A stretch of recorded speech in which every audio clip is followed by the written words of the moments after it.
So when you woke up this morning, where did you wake up at? My bed? Uh-huh. Like you didn't wake up in a strange place? Nope. Not today. I think I did. You think? Well, I think I'm still in a strange place. You think? There's white that walls seems like everywhere. a pretty definitive, like a binary choice. You know, it's hard to tell when you wake up like I do. What are you waking up now as we're recording? When I wake up, I have to process it for 3 hours where I am. Right. This is why I can't hold down a job. Because I walk in the doors and I have to look at the walls for 3 hours to make sure I'm at work. I thought it was because you kept falling asleep at work and waking up, and then you'd start running around with a cardboard portal gun. One time. Shooting at the wall.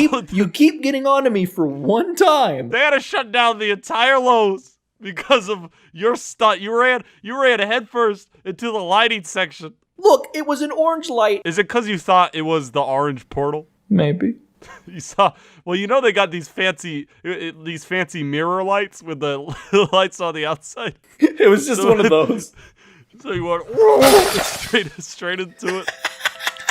Knocked down the entire lighting section. Knocked down 2 children and a grandma. My grandma, you son of a gun. You know she deserved it. Yeah.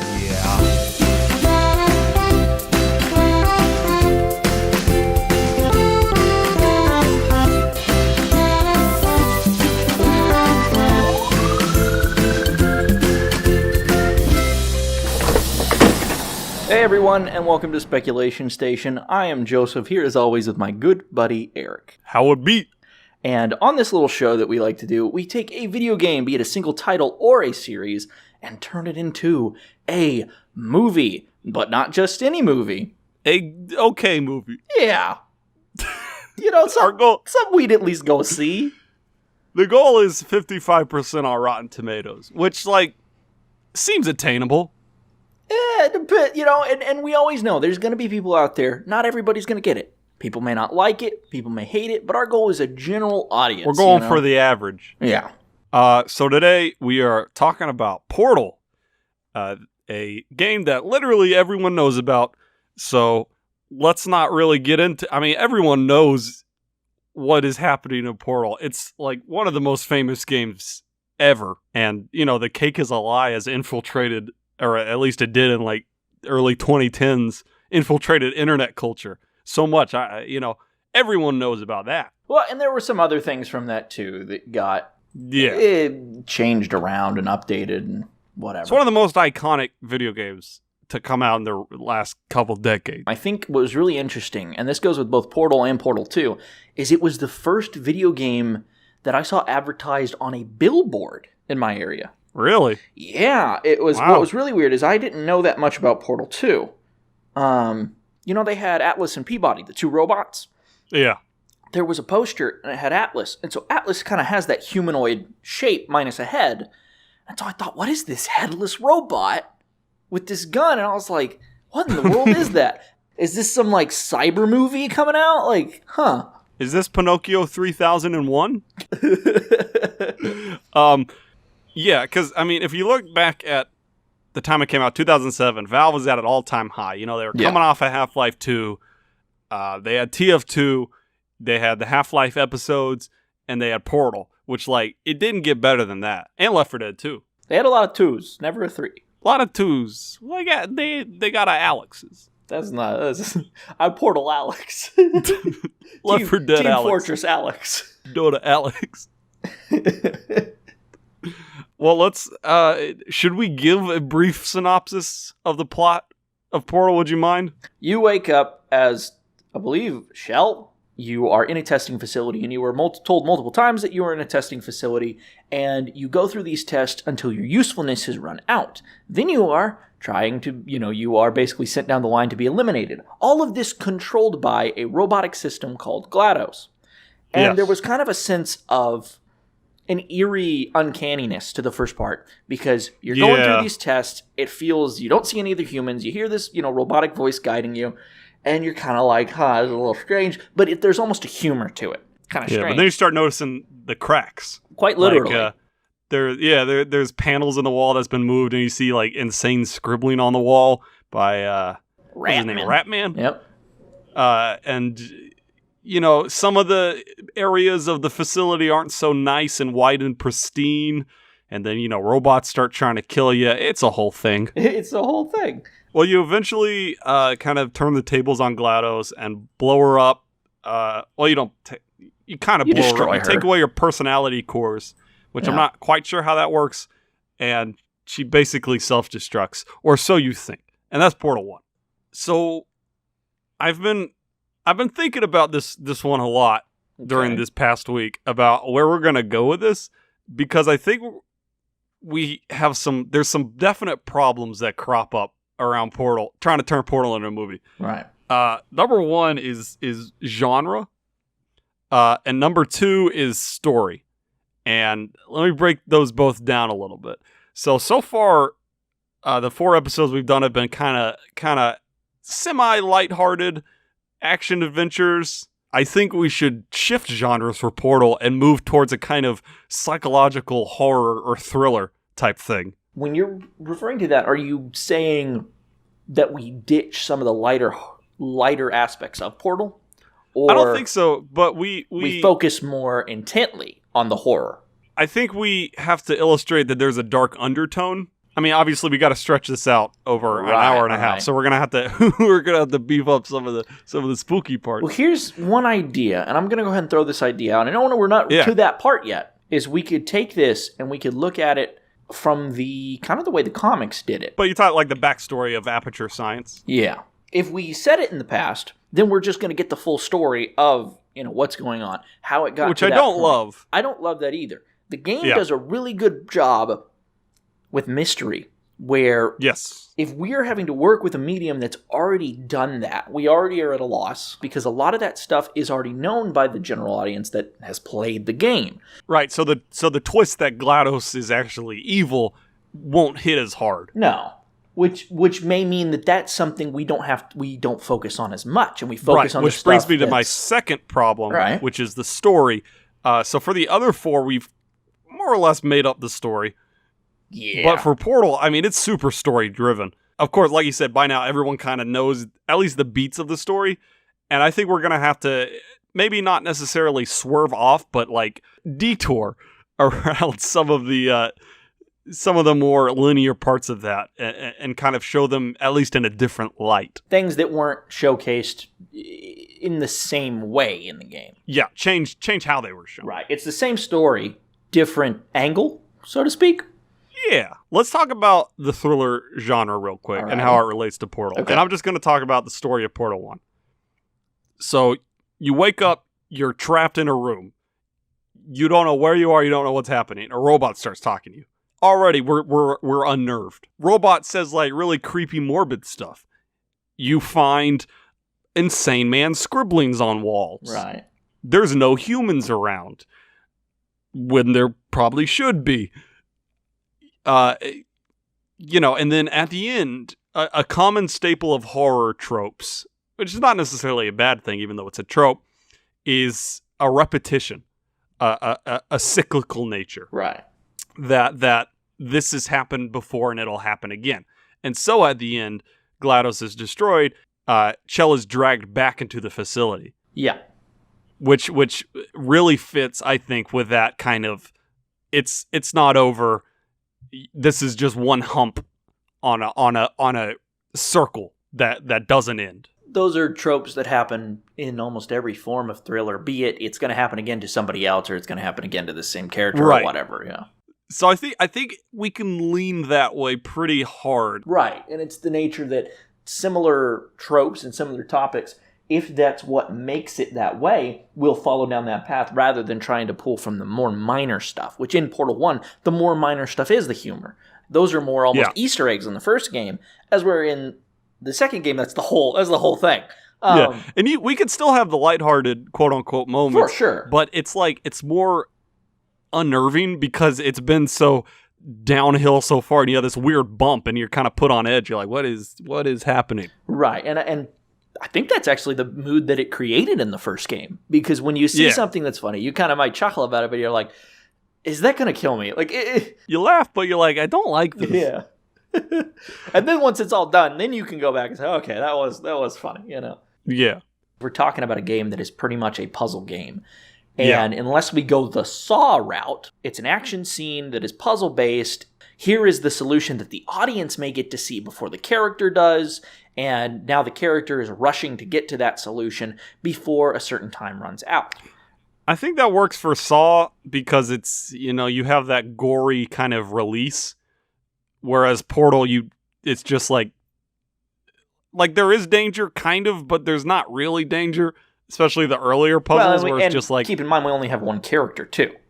Yeah, just like put a box on the button. Like, there's not any tension there. I think we could definitely set up the beginning of the movie to have some just simple... Even if it's almost just to keep building that feeling of tension and unnerving, is we have it to where it's these simple puzzles, these simple things. And so it's introduced. When the robot starts talking about this maybe morbid stuff, or it just starts giving the instructions, it makes it seem like this is some big testing facility. Maybe they make it seem like the way that Cave Johnson would have referred to Aperture, where it's this big, fancy facility that can do all of these really cool things, and they're testing everything for science. But then all of a sudden, it's like... Yeah, you're like questioning the scientific purpose of putting box on button. Let's talk about... Chell a little bit. All right. She is silent in the games, which we probably don't want to do. I think we should kind of question Chell's sanity sometimes. Okay. In what capacity? In the sense that we're told she's put in this place, or in the sense that her actions just seem kind of off to how a normal person might react to the situation? Well, assuming that this will be from Chell's perspective. Mm-hmm. I mean, we could take it a step up a little bit and have her like almost hallucinate some stuff.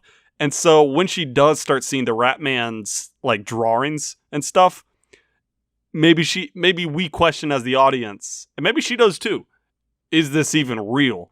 Is any of this real? Because it just seems so off. Everything seems so off. Yeah, because you have this pristine facility, and it's weird that there's like a scribble on the wall that says cake.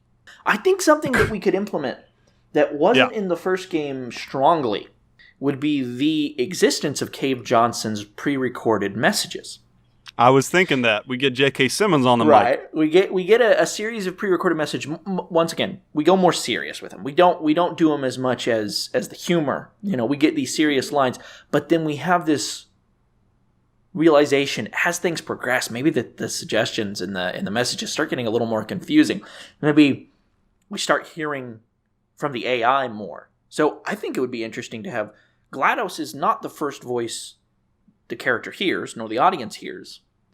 And should be Cave? I think it could be Cave with a pre-recorded message. Yeah. In the beginning of Portal 1, what originally happens is you wake up in that glass box inside a much bigger white room. Yeah, with a little radio playing. Which is already pretty strange. But if we do something similar to that, we have this kind of glass box in a big white room. Maybe there's other glass boxes in there that are empty. Kind of this, once again, extending the lore that was presented in the second game, but putting it back into the first game. There are other testing subjects. But they're not there. Okay. Yeah. And Cave Johnson, like, hey, Cave Johnson here, hey it's like, don't worry, we're monitoring you, but, something that would be very generic of a statement, where somebody could infer that it's a recording. I think Chell could not really respond to that negative, or should not respond negatively at first. Not as if she's completely understanding of it, but maybe more like, oh, okay, this is just basic testing, kind of thing. She's a little confused, a little concerned, but agrees. You could even have this kind of fake interaction set up, right? This would be interesting to do, would be basically there'd be these fake interaction things set up by Cave. If you agree to this, nod. Awesome. And then, but then later, we see that same loop playing on something else. And it's got that loop where it's asking for the interaction. And without any interaction, you still see he responds the same way, and it, continues on. I like it, but I don't like it at the beginning. Okay. And here's why. GLaDOS has taken complete control of the facility, and she hates Cave Johnson. So my question is, and you can answer this if you can, is why would she still have this pre-recorded message if she is in control of at least this part of the facility? Because it's the only thing she has that's another human that's going to make the humans feel at ease. Because and once again, using it like a puppet, using it like a tool, and then when the mask starts slipping away later, say when it gets to a point where there are no pre-recorded messages for what GLaDOS is wanting, GLaDOS could then come in. Okay. If we're assuming that Shell is not thinking they're pre-recorded messages, it's something that already stands out, though, because it's like, wait, that's not the person who just told me to do the test. You know? Right. And maybe this could be fun. Maybe instead of GLaDOS saying, like, try again, it's like clips of Cave going, like, try again. Like, from different messages that she's, like, stringing together. I think that would be really cool. I think that would be what comes more apparent, like, later. We wouldn't even have to do that for that one early on. We could do that for just at some point, let's say maybe she goes through, and I'm not trying to rush things here, but let's say for the movie's sake, we see kind of a montage of early trials and we get clips that sound normal of Cave Johnson saying, different things. And then we get to a point early on, maybe at the end of the first quarter, or maybe before that, depending on how the movie flows, where there's a test that just isn't right. There are things that are like off. It's not that it's difficult. It's that it just doesn't make sense. What if like Cave has only recorded for like, let's say 5 chambers, or and like that's how the test was supposed to end. And like, let's say Chell completes the 5th test and like she's waiting for the door to open, but it doesn't open and like a panel slides out to the right. Yeah. And then you hear Cave going like, the next test is this way.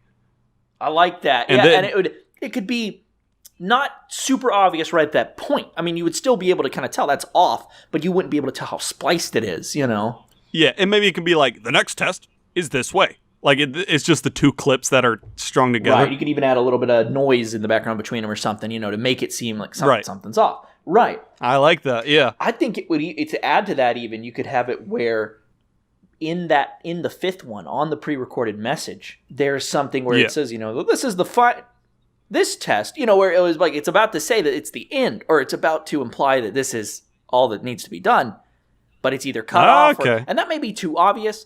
But I think it would be kind of interesting to have some kind of implication that you already have an off feeling when you hear that message. Or maybe it could be like in classic Portal fashion, like confetti goes off in front of the door. Yeah, but the door doesn't open. But the door doesn't open. I think it would be something where, like, kind of as a joke, we could have the confetti appear at the other ones too. At the end, like, it's like, oh, okay, that's a sign of completion. So then when you see that and the doors don't open and the other thing opens, it's like, okay, now something's up. Weird. I did want to say, you said the M word, bud. We're gonna have to address it. You said montage. We gotta have a montage. We've had a montage in every movie, except Minecraft. But anyway, I don't think we should have any montage. I think we should play this out in almost real time. Okay. And just take it extremely slowly. In that case, build up that tension. Let's short it down to 3 tests. Yeah. Or whatever arbitrary number. Like, here's the you put the box on the button. That's one test. Blue portal. That's another test. Blue and orange portal. Not that she has the portal gun at that point, but like how it automatically kind of does it in the first couple tests in the game. It showcases the abilities of it, Yeah. And then I wanted to say later, I think maybe after the cake part, or when Chell like is exploring one of the Ratman's places, I think we should like bring in a bit of that Portal 2 where it shows Aperture at I guess it's heyday, even though now it's like a ruin. Like maybe Chell finds her way to the entrance, and then we can hear that Cave Johnson pre-recorded message again, like you said, where it's like, "Welcome to Aperture Science. Yeah, you've been selected as an elite selection of testing subjects." Right, and then we can do once again like what Portal did. There's pictures on the wall. There are things that are showcasing, but it's empty. Everything is all empty. Completely abandoned. Right. Yeah, desks are in disarray, and you get to see it as a facility. Okay, so I do like this, and I think as she goes through like the 4th and 5th and 6th tests, like you said, they should make less sense or be less straightforward. Not to the point where like Wheatley's puzzles were in Portal 2. Right. Like they're more complicated. I think that could work out really well, is have just something that it's believable. Obviously, the first one seems too easy, but they're believable. Okay, so when do we bring in GLaDOS?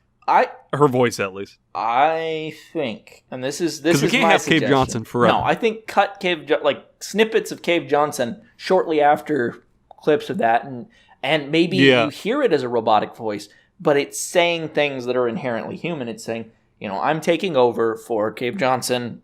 These next few tests are a different whatever, something. I think you make it less subtle. I think maybe, and this can help Chell's character, she does something clever with a puzzle, and then GLaDOS comes on and she says, "Oh, I didn't expect you to do that." Right, that's what can happen in the game, too, yeah. From then on, is it just full GLaDOS, or do you think we should still have Cave Johnson? I think from that point on, maybe GLaDOS could question, whoa, like not say anything, but, be confused, make a confused expression, look it up. And then GLaDOS could address that and say, I'm taking over, or something. And not, once again, not necessarily subtle. It's still very unnerving. It's kind of confusing. Yeah. But it at least puts a little bit of ease back on Chell, saying, okay, well, if that's what you're saying, then, yeah. Okay. Yeah, I like that. Should we go ahead and introduce, after GLaDOS has had her fun with the test, should she go ahead and try and kill Chell?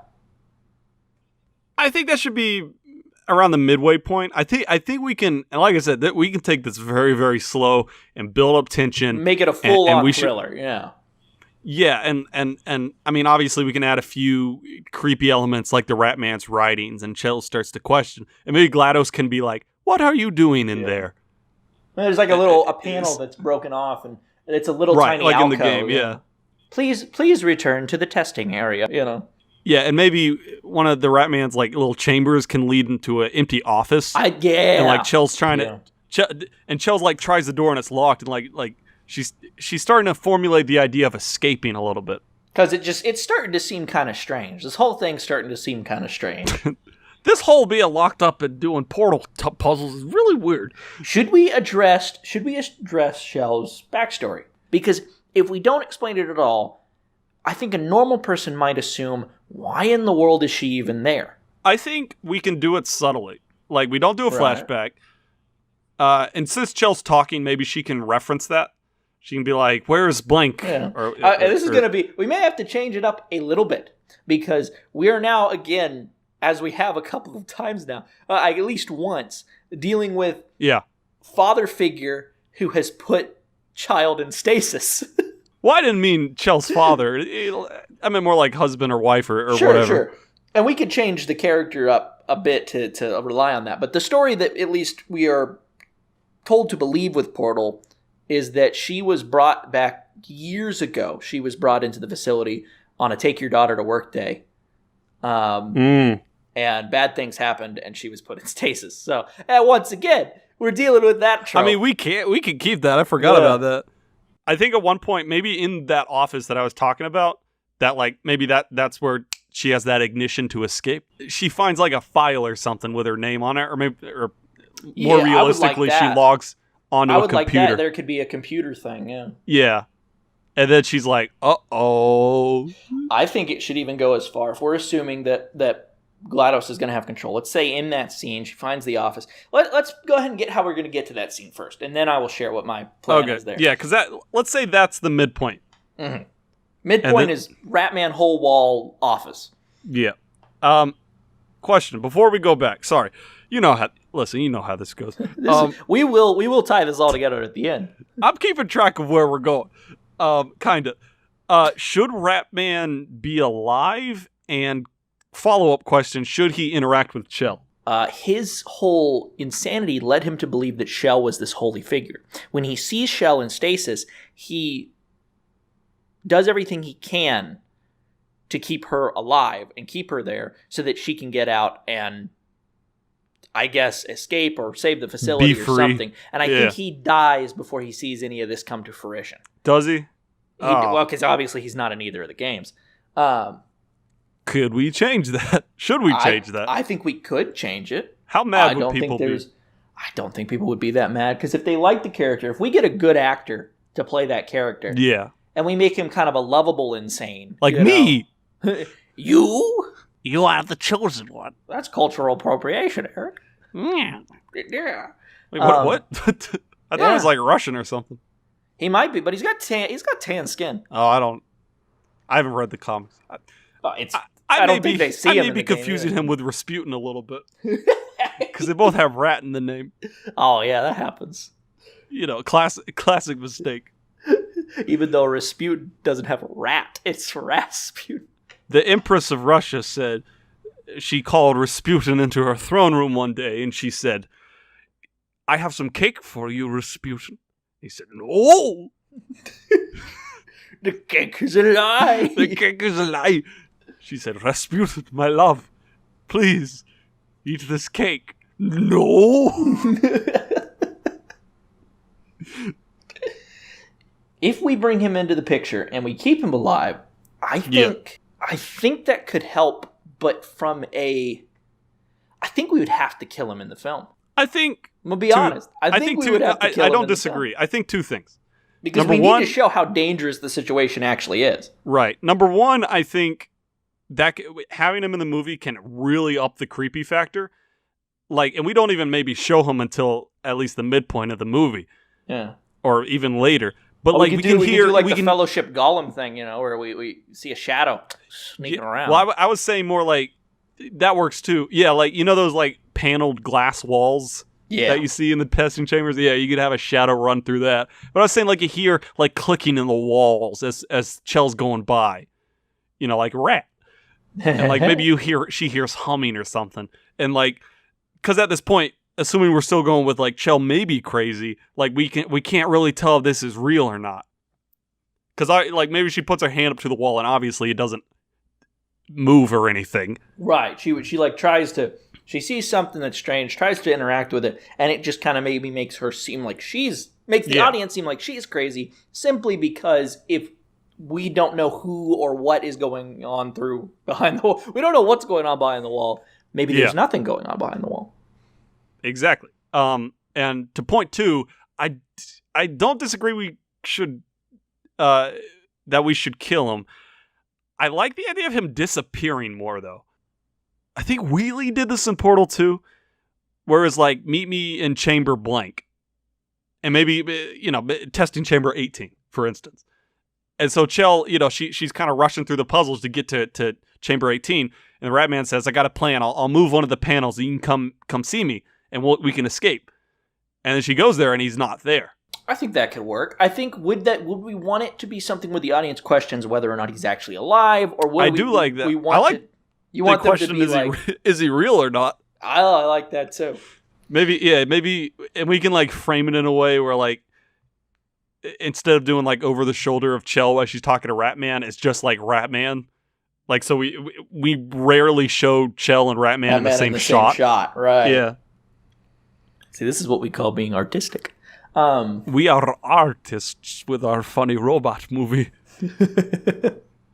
All right, we've got several tens of minutes now without bringing up, the portal gun. I think the portal gun should be introduced if we want Ratman to exist. Yeah.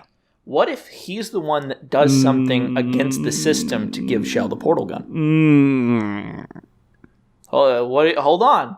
We don't have to claim that he did anything if we're still trying to create that sense of is it real or is it not? But we could have something seem very out of place and have the portal gun in a place that doesn't seem in the natural. Game, it's literally on a pedestal. Yeah, it is presented to her. But I like that. If you just want to give it to her? You just want to straight up give it to her? Here's why. Because in the game, and obviously we're setting this up like I said, with GLaDOS says, "Oh, I didn't expect you to do that." Chell is more clever than GLaDOS expected her to be. So GLaDOS doesn't see a problem with giving her a portal gun, but then Chell can use it in a way that GLaDOS didn't expect to escape. Then we need to give the portal gun early on. I'd say fairly early on, at least. Yeah. I'd say at least maybe after GLaDOS says her first line around then, or before, once past the Cave Johnson stuff. So it can be like it is in the games where like she gets the blue portal first, while GLaDOS is still in control, and then you get the full range. I like or not. that. I mean, that doesn't matter. We could have something. I mean, we could do something as simple as the gun is given, but she doesn't know how to use it, and she would be relying on the explanation from GLaDOS until maybe she's out and has some time to herself, and then she starts to understand, okay, this is how it works, and she figures it out for herself. And we could have a really cool scene with that where, once again, not to imply this as we're switching genres, because it would still be a tense thriller, but we have this scene where she's utilizing it to the full range of its abilities, getting through all these dark corridors and getting through this area. Yeah. But then we could also showcase how it doesn't work, because the gun doesn't work on certain surfaces. It doesn't work on certain metals. It doesn't work, it really only works fully on stuff that's coated with moonstone. Giving her the chance to learn the abilities on her own, I think also plays to the fact of she starts doing things on her own. And once again, you can leave that to the audience saying, what also may have she figured out or done on her own that isn't in regards to anything else? It's like, what has she made up on her own? But I don't think we should keep that as the whole theme of the film. I think that should be a major part of is Chell insane or not? Is Chell insane? Yeah, I don't think we once we get past the second arc, or I think even once we get into the office and we start seeing all the abandoned stuff, I think it starts to clear up a little bit. We don't want to heavy-hand it. So let's say she gets the portal gun after the first couple of tests. Sure. Or she could get the portal gun as soon as she gets into the new GLaDOS space, I like having the buffer. Okay. Let's also talk about the companion cube. Because you gotta have the companion cube. And you gotta kill it. Because if I remember the game, it comes in pretty late. Yeah, it's a type of box, and it's used in the puzzles as a box, but it cannot pass through certain things. What if GLaDOS is starting to sense that Chell is maybe slipping a little bit? Okay. And so she says, I noticed you were lonely. Here is a companion cube. I think that would be good, because that would be really unsettling for nobody who has played the game. That would be that would be like, what? That's kind of, what? Excuse me? But I think it could also, the people who do know, they're still unsettled, because they're like, oh, there's a dead body in that thing, potentially. Oh, is there? Supposedly. What if it's Ratman? Implied. We don't, inside the box? Maybe. What if she only gets the cube after Rasputin, after gosh darn it. What if she only gets the box after Ratman doesn't meet her? Oh, I kind of like that. So maybe we I could phrase... really like that, because we could phrase what GLaDOS says differently, where it's like, here is a friend. Like, she doesn't say a new friend. She's like, here is a companion. It would be wording that would just kind of be very questionable. And to the main audience, it's already unsettling enough. To people who know the potential behind that, it's even more unsettling. Yeah, and we can subtly imply that there's a body in it as they go on. Yeah, because there's a thing that could say, anything that is any non-biomaterial or something that is not classified by, because that's what those force fields are at the end. There's force fields at the end that basically wipe away any material that you're not supposed to leave the room with. It destroys boxes. So the thing that would be, it doesn't destroy biomaterial. And so because in the game, the only time that you can take a companion cube past the end is when that force field is broken. Right. So that, in the games, that creates the suspense of like, oh, what is inside? But you could have a point where she maybe is about to take the thing to the next room, and you hear GLaDOS, you don't want to do that, we don't show anything, or we don't even have it happen, but it's like, it's a realization, like, you don't want your companion to be destroyed, I like that. Early on, when there are force fields, she should try and take something with her. That's what I was going to say. And it gets destroyed. And we see that. So we see that in action, and then we get an explanation from GLaDOS, and it's just kind of like, oh, alrighty then. One thing, Chell could just kind of pick up boxes, which if there's a body in the companion cube, that ain't going to work.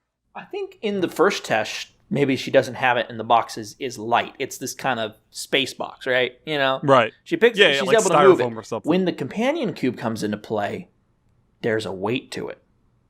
Yeah, So, but how does she carry it around? with the gravity part of the portal gun? I think that could be something that's when that feature is showcased. Because before then, Portal would be actually moving boxes with her hands. But then when this portal, this box comes, maybe she is kind of unsettled. She doesn't want to take it with her, but maybe she feels like, what choice do I have? I think this robot could do something if I don't. So she tries to pick it up, and then that's when GLaDOS would say, the portal gun that you were equipped with has this feature. Yeah. Or maybe she tries to leave on the elevator, but it doesn't open or go up, and GLaDOS says, you don't want to leave your companion behind.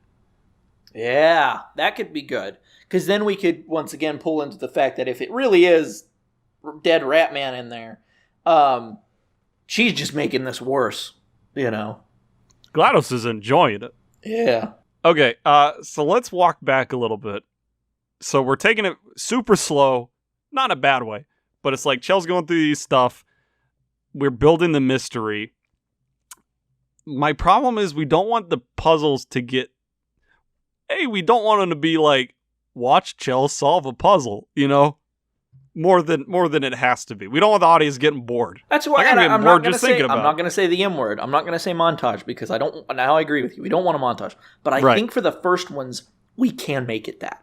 For the first ones, we can make it, here's she doing this. Honestly, I think that my problem is in the first ones. My problem is like the latter ones. I think in the latter ones, we make it more suspenseful. It's not the fact that the puzzles are more difficult from an actual puzzle game standpoint. The puzzles are more interesting from a visual standpoint of saying, okay, now we get to see what it would look like in the third-person view if somebody had to stand on one of these hollow things and keep their balance, and move on this thing and then put a box. And we could even go as far as give Shell kind of, not like superhuman intelligence, but she's got that cleverness. And so when she looks at a room, for a split second, for one of the rooms, I'm not saying we would do this every time, obviously, for one of the rooms, she'd go in and it'd be kind of a difficult-looking puzzle. And so she'd look over, and we're looking through her eyes for a second. We see, okay, there's a box up there, there's a pad there. And she just kind of takes a second to think and then just kind of starts running and doing it. And then we get kind of this third-person action shot, where she's doing this puzzle very quickly. Or maybe she does one differently. And we see that she is intelligent. That does not remove the fact that she could just be completely insane, but she is intelligent. You can be smart and crazy. All right, so let's talk a little bit about Chell's hallucinations. All right. Supposed hallucinations. Well, that's the thing. How subtle or not subtle do we want to make these things? Depends on what we want the audience to think. I think the first thing we can look at is if we're wanting the audience to assume that there's a possibility that something is real, we need to give it weight. I like the slower part where maybe, like we said earlier, there's that part where like Ratman's running through past a window or something. Yeah. And Chell like walks up to it and put her hands on it, but there's nothing there. You could do some stuff like where like she has to kind of... That also showcases kind of a weird reaction to that. Yeah, like she knows she's hallucinating, and the audience slowly picks up on it, but Chell has to kind of like physically know that it's not real. Yeah. Before she can kind of move on. I like that too, and I think obviously I don't think she would say that out loud, but there would be maybe things that she would say or things she would see. I don't think she would have a reason to talk until she believes that Ratman is actually there, right? And so let's assume that... Yeah, we just don't want it to be complete... I mean, you could... Look, I don't think she should be like I love a good silent movie. No. We've got all these other... We've got GLaDOS, we've got Cave, we've got these other voices in the beginning. Once we get to the point where GLaDOS is taking over the test, then I think we can have Shell kind of not really talking to herself, but maybe she calls out when things start getting strange. Yeah, I think maybe that second to regain her composure and say, well, okay, nothing's there, nothing's going on. I think Chell can start talking at the beginning when she thinks Cave Johnson exists. Okay. But then as she picks up his pre-recorded, she stops. But then once she realizes that GLaDOS is physically live, talking to GLaDOS. Maybe not full conversations. And maybe GLaDOS doesn't even respond. But Chell can maybe call out. Like I think it would be good if Shell could try and respond. Maybe not try to start up a conversation, but do something to showcase to GLaDOS that humans need interaction. Not like in a sense of like the learning program here. We're not teaching AI, but I'm saying They're going to die if they don't interact. Like we say, starts the conversation, GLaDOS could just pass it off, please continue the test or something. And then it makes that scene later with the companion cube double questioning, because it's like, well, is GLaDOS actually thinking about companionship and social interaction? Okay. Or is something else much deeper and darker actually going on? I think that we should see tests that are almost obviously, until Shell starts going behind the facility full-fledged and starts, kind of going to the back and the inner workings of everything. Right. I think the tests leading up to that point should be increasingly more dangerous, and the possibility of death is very evident. There's a behavior that some people have where to have a friend, or to keep a friend rather, they have to like test them and like push them and like almost see how far they're willing to go to stick by the side. Like, it's not a good thing. No, but it that can happens, kind of be though. what GLaDOS is. It happens to the fullest extent of the law. It happens. To the law. It's illegal. To not do it. But maybe that's kind of, we can imply that that's what GLaDOS is doing. Like maybe she says something like, well, you've stuck with it so far. Not that she's congratulatory, but she's almost grateful. Almost. Right. So we make it a little bit sympathetic. Maybe when Chell's in the bowels of the facility, she can learn a little bit about Carolyn's backstory. And we can we don't want to build GLaDOS up as sympathetic necessarily, but we could build Carolyn up as sympathetic. I can agree with that completely. Okay, so let's talk about the little rat man. Just a little bit. So do they ever physically meet? Because now I'm liking the idea, maybe he writes on the wall, like, meet me in Chamber 18, and then, he never shows up. The only reason I don't know if I like that one is because then that leads the audience more to believe that it's not real. If you have a physical interaction of some kind at some point, then you can angle the shots and you can create something. I don't even think it should be something really obvious. I think it should be something like... You're not talking like a full-fledged conversation? No, in fact, I'm thinking maybe she could try and talk to him, but maybe he's behind glass or something, I kind of like the idea, like you mentioned Gollum earlier. Uh-huh. Where like, maybe she does go behind a panel or something, and she sees the writing, and then, like, we hear, like clawing or scratching from behind her, and then, like, we see him in the shadows. And maybe we never see a full view of his face. We just see, like, glints of his eyes. I don't know. I think if we do the route where we show him, maybe the first time they interact, it's kind of this really eerie thing. Then maybe they're able to actually have a conversation. Here's something else that we could introduce with the Rat Man that was in the comics that we could, I think, possibly translate into the game that would work, or to the movie. Wow, that could work really well. Yeah. Rat Man has a companion cube with him. Oh. We see the companion cube on his back, strapped to his back. We could assume maybe that's empty at that point. But we see him with it. And in the scenes where we see him scurry and he's got the cube on his back, we get a scene where we actually get to see it and we see that's the cube. Even people who don't know about the companion cube and the possibility of a corpse being in there, they think, oh, that Rat Man is really gone. Yeah, and maybe he's not, like, he's hunched over because he's old and kind of weird. Yeah. But he's not hunched over because it weighs 200 pounds. No, because we see him scurry with it really fast, between times. Should we incorporate portals in any other way other than solve puzzles and escape at the end? Part of me, and the reason why I say that is I think the portal gun should be a tool. Do you think maybe the tool should be kept with Shell for the entirety of the film? What if Ratman says, or GLaDOS implies, or whatever, that there's like a tracking module in the portal gun? Oh. Shell figures out that if she has to escape, or if she wants to escape, she's gonna have to leave the portal gun behind. Right. Maybe until she's forced to encounter GLaDOS later, which wouldn't matter. It doesn't matter if there's a tracking device. And maybe she's exploring and she's trying to escape, but it could even be like she sees a wall way over there that's like an exit, and there's a panel she could shoot if she had the portal gun.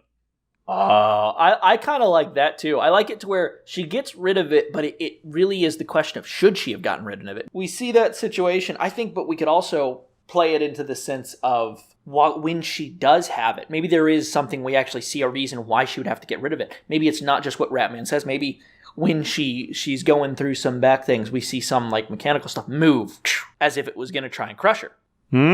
And so we kind of get this realization of maybe what he said he was right. Maybe Shell doesn't believe him at first. She sees it as a tool, and she's thinking, I can use this to get out of here.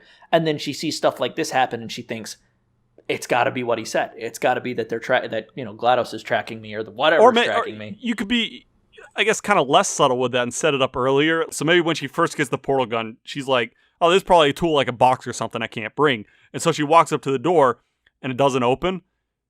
And then GLaDOS says, maybe she says something like, why are you standing still in the middle of the room?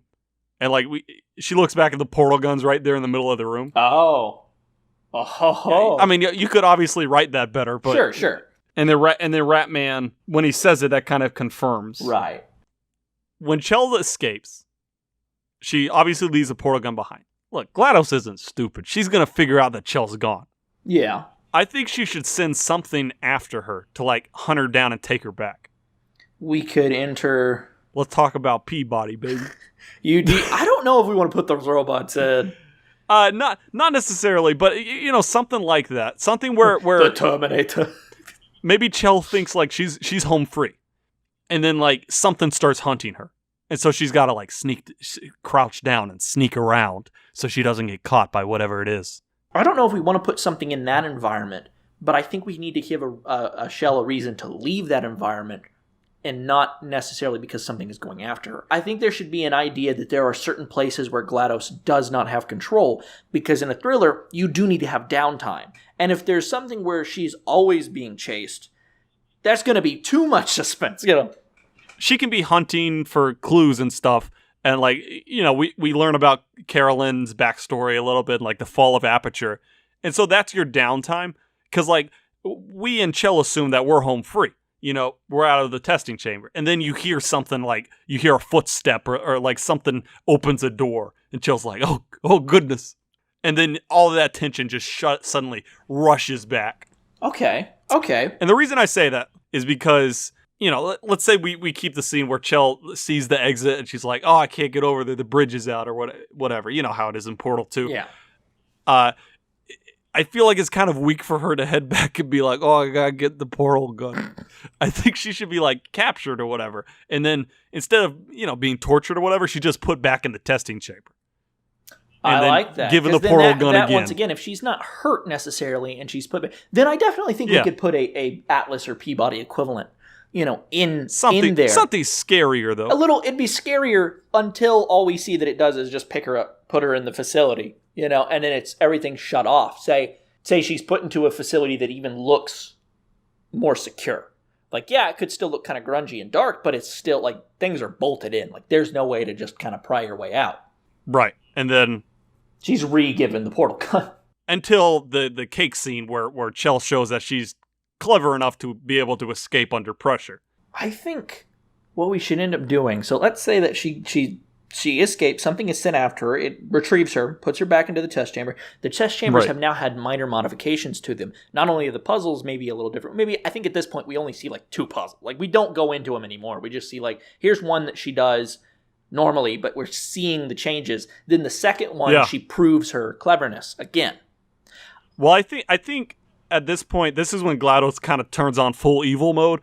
And maybe sees it as at least a threat full psycho to the mode. experiment. She gives her the companion cube. Yeah. And these tests are a lot more dangerous. You got a lot more turrets around and poison rivers and... Ratman's the one that let her out, right? I think they do have a conversation in that office space, right? I feel like him meeting her at the office is going to sound weird, but almost too optimistic. All right. Where it's like, I have a friend now.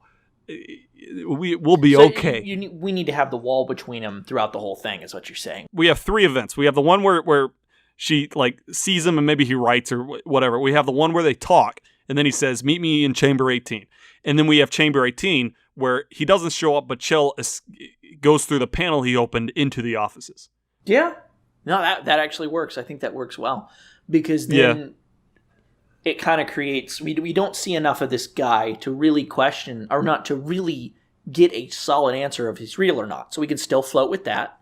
But the cube being entered, once again, is a factor where it kind of pushes towards him being more real, and we can lean on that, but it also is just another tense thing that she has to deal with. And maybe we can also imply that the robot that is hunting Chell is the same robot that captured Ratman. Oh, I don't know how we do that, but that can be that could be canon. I think we should see things that Ratman has done in that office as Chell's going through it without it. And I think we should, not in a detective movie sense, she's seeing maybe like there's a computer that's up, and it's one of the very few computers that's like working or something. I like that. That's where the file of her is on, and we get the information about her. And that kind of is like the question of like, whoa, where'd all this come from? How's all this here? And then if we imply that GLaDOS doesn't have control there, then maybe she, Chell herself kind of backs off from the computer, and she's like, I this is too weird, this is too scary, freaking me out. Maybe that could be Ratman's home. Oh, okay. Quote unquote. So he's kind of converted that office, and we could answer the question about food, and we could see that there's like a vending machine, with whatever it is, crap in there. And I like the idea of the computer screen a lot, and it can be the shining beacon, so to speak, and then maybe around the computer, on the monitor around it, because it'd be those old timey monitors too, yeah. Yeah, that's exactly what I was going to say. Or on the wall behind the monitor, like whatever, like Divine one or whatever. So it's still like really creepy, but like in a different way, where Chell's like, oh, maybe this guy was just like crazy. Or maybe he was going to hurt me or whatever. I like that option. Because, once again, that is kind of how it is in the comic. Because he's revealed like, oh, she's this holy figure. Right. Like we see and maybe he has like a kind of iconic pack that he's wearing. With the companion cube, and maybe we see his pack at the house, but we don't see the cube. The companion cube. Yeah. Just, you gotta pepper in these little clues every once in a while.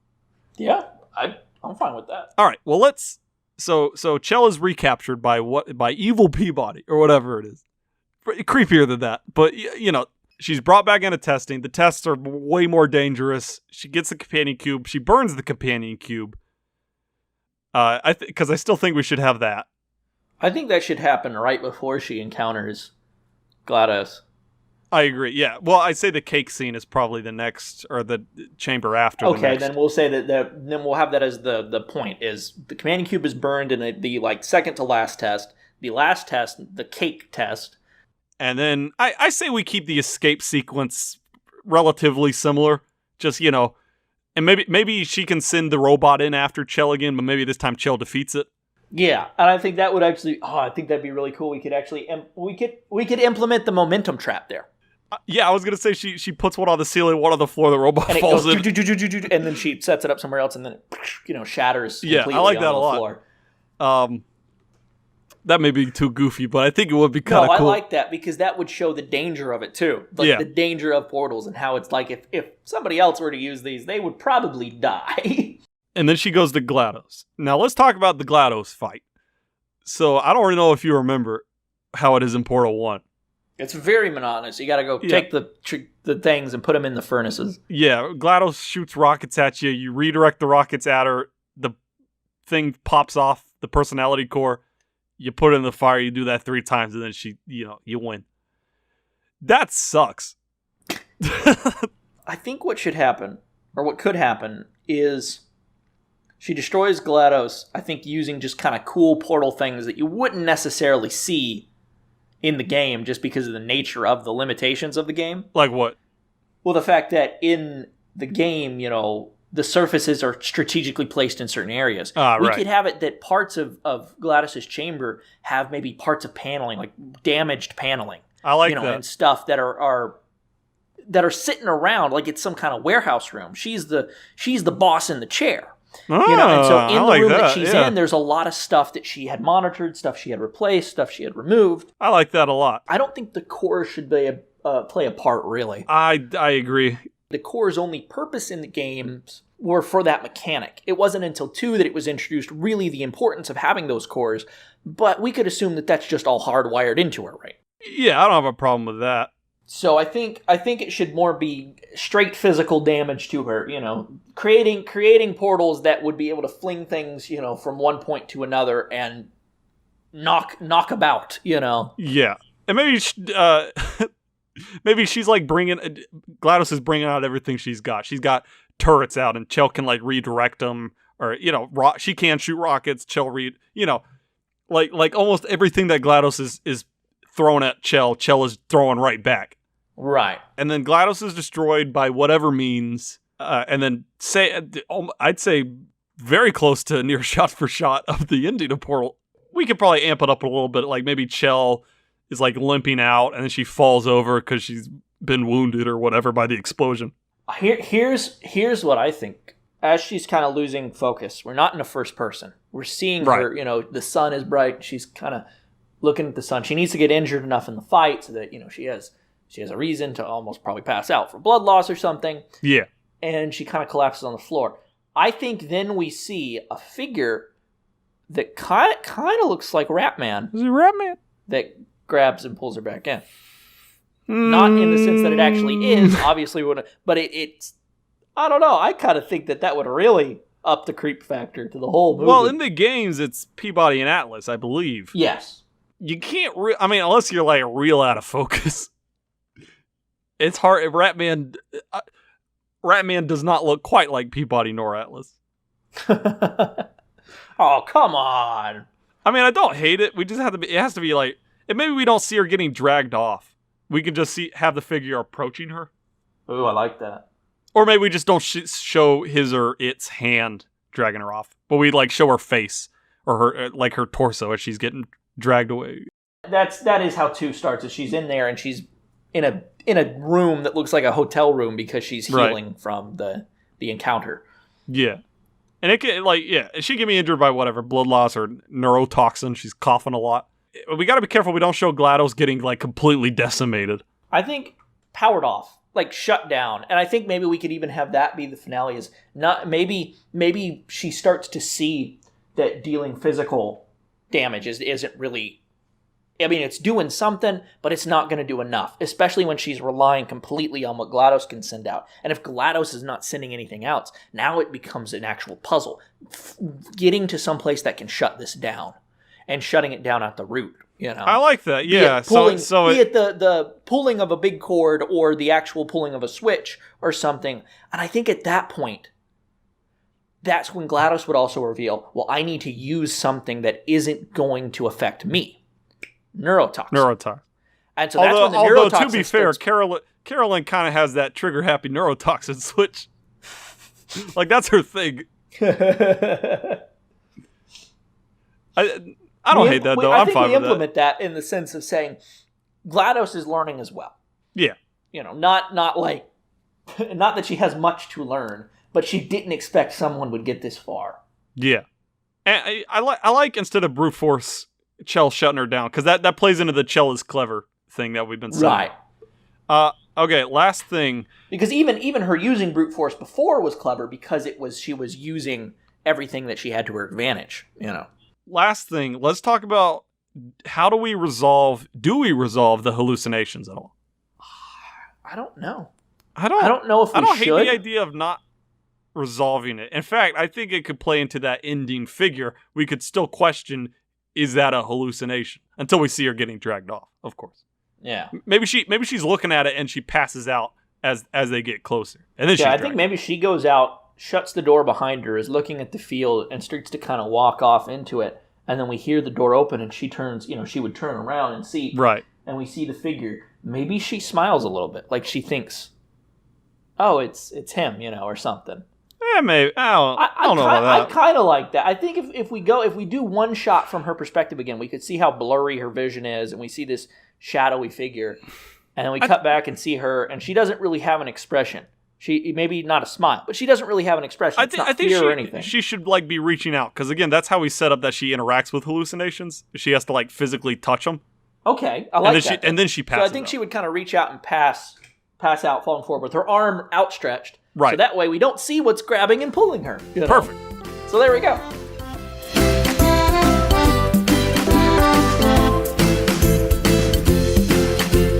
Well, that's our Portal movie. That is I like it. I don't think this movie would be for everyone. Most definitely not. The vast majority of people don't like slow thrillers in the way that I do. But I think that's honestly maybe not the only way we could do it, but the best way we could do it. I agree. I think it's a very unique way to take it and switch it up rather than it being either a high action. Because, okay, let's look at the game itself. If you're playing it the way the speedrunners play it, it is just an action platformer. If you're playing it the way we all play it, you stand still, you look around, you're like, let's try there. No, right. I didn't. You either are looking at it as a high octane, speeding by action platformer, or you're looking at it as a lethargic little. Another way we could have gone with it is like combining the two, which I think the vast majority of people would have preferred. Where we like, you have Wheatley, he's being goofy, and then you get into the backstory of Aperture and all that good stuff.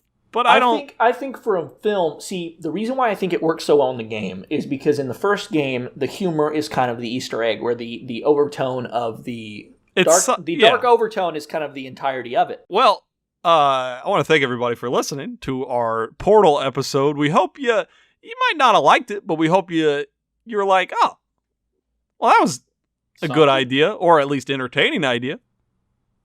If you didn't, feel free to let us know as well. Sorry. We take criticism, both negative and positive. We tried our best.